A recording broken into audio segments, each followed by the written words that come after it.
السلام علیکم ورحمۃ اللہ وبرکاتہ، بسم اللہ والصلاۃ والسلام علی رسول اللہ، اما بعد۔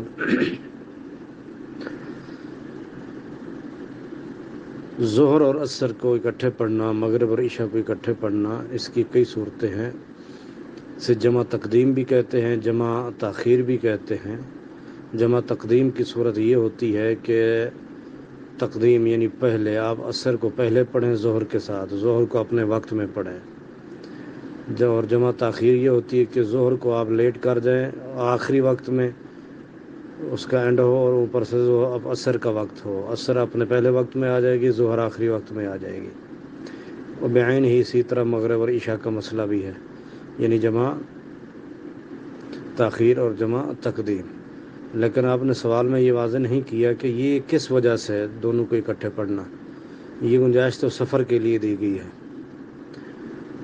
ٹھیک ہے نا، سفر کے لیے کہ آدمی سفر کر رہا ہے اگر ظہر سے پہلے تو پھر ظہر کو لیٹ کر جائے، عصر کے ساتھ جا کے پڑھے۔ اگر اس نے ظہر کے بعد سفر شروع کرنا ہے تو ظہر پوری پڑھ لے اور عصر اس کے ساتھ پڑھ لے، اگر وہ عصر اس کو سفر کے دوران ہوگی۔ جتنی دیر شہر کی حدود میں رہے گا اس پر جتنی نمازیں آئیں گی وہ پوری پڑھے گا، شہر کی حدود سے نکلنے کے بعد یہ قانون لاگو ہوں گے۔